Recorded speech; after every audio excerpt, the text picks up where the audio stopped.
So welcome to the 2022-23 Kia Sportage. Before I get started into this, let's just reminisce because this was one of the first cars I actually reviewed on this channel. This, in my mind, is now the market leader of the segment. Absolutely. I mean, the build quality, the kit, everything you get is second to none. It's got Germanic build quality about everything it does. And can you believe it was 11 years ago? Wasn't it so much slimmer and darker hairs and everything? Anyway, 11 years later, here we are with one of the best cars that Kia has produced in the last few years. And they are on a bit of a march at the moment when you think of the Sportage, Kia EV6, the new Nero's out as well, and tons more product to come from later on this year and next year. So you can see the Kia is going from strength to strength, and this car is no different. It is still one of their strongest offerings.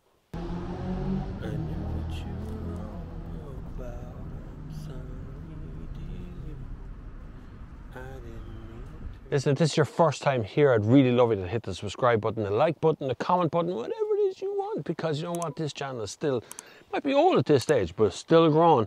We're on our way to the 100,000 mark at this stage, and I'd love to have you along for that. Anyway, let's get back to the review. So importantly, you still recognize the shape, right? It still looks like a Sportage. Didn't bother with the fake exhaust. There's an actual exhaust there, it's the PHEV version of it. And they actually put in one of the biggest boots in the segment. So it's a big boot is in here, and it works very well for all the family stuff. We went down to the beach the other day and got up to all kinds of nonsense with tents and everything in here. No problem at all. There's plenty of room in the back seat for 2 or even 3 people with ISOFIX seats as well, so it's really easy for parents to use. Every part of this has been thought out so well, even USB ports in the back of the seats. The engine is a 1.6 litre TGTI engine and is coupled to its 66.9 kilowatt permanent magnet traction electric motor and a 13.8 kilowatt hour lithium ion polymer battery pack. So let's talk about the interior on the drive, so to speak. Excuse the bug squat on the front window. We've literally done about 1,000 kilometers in this car, and I thought I'd just leave it as is because this brought my family of 4 and an unbelievable amount of stuff, including a fridge, a small one of those travel fridge things for keeping our salads cold, a little tent, all the swimming gear, like everything you could imagine. Even like these Lino seat things, all sorts of yokes on a beach trip down to Duncannon Beach. So we drove straight down like towards Kilkenny and then off towards Waterford, then back out towards Wexford because Duncannon's around that direction. And we had a lovely day out, and this car got us there, got us back, no bother. Fuel economy, very important thing, because the petrol tank in these cars isn't very big. And so you back it up with electric power. So the range it gives you on there is 235 kilometers now, but that's 200 kilometers of petrol and 34 kilometers of electric. So it combines the two to give you the output, which is a great thing. Now, the good part is you have a button on here that says EV, HEV, right? So you press that, you press automatic mode or hybrid mode or electric mode. You decide. I left it in automatic, and the car flicks on and off the petrol engine whenever it feels it needs it, like up hills and stuff, or it needs a bit more power to get on.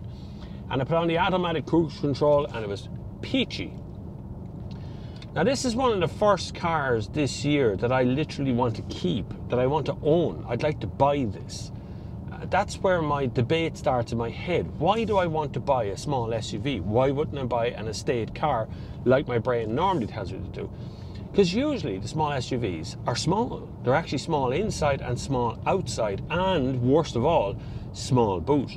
This is none of those things. This car is a big car with a decent amount of kit and equipment in it.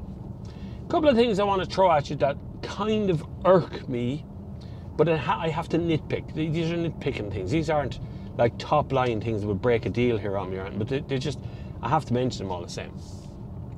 Number one is this little touchscreen at the bottom here. The touchscreen works fine. It's not really a touchscreen. It's sort of it's just 2 modes on the screen. So it's either looking at your infotainment system, or it's looking at your air conditioning. But it's defaults to radio setup and map and nav and stuff like that. So you can go map and it'll bring up your map in front of you, right? It's great. Deadly.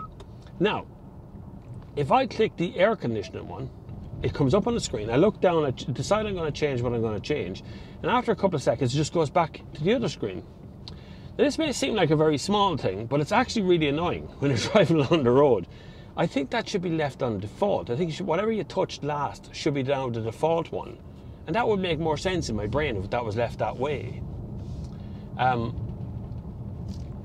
Competition and stuff in the segment, there's loads. There is loads to choose from in this. Top selling car in Ireland at the moment is the Hyundai Tucson, which is what this car is based on as well. So they're brother and sister cars. I prefer the look of this one, if I'm honest with you. I think the other one's a little bit too fussy around the front. It's just, might be a personal thing, but I think this one actually looks better. Climate control is really good. This stuff has gotten a little overcomplicated in its own little way, which is okay. You still find everything you're looking for, but it does take a few sweeps of your hand to go back and forward as well. You can also do things like media and decide the sounds of nature if you want. Unusual thing, I know. There's a lively forest. It'll make noise in a minute. It's meant to be calming. It's a little forest. Isn't that cool? While you're driving along, think you're in a forest. You can have calm ocean waves.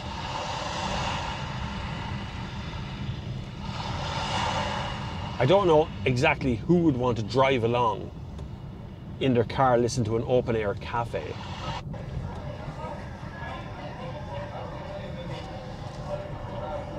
They're meant to relax you. That's it.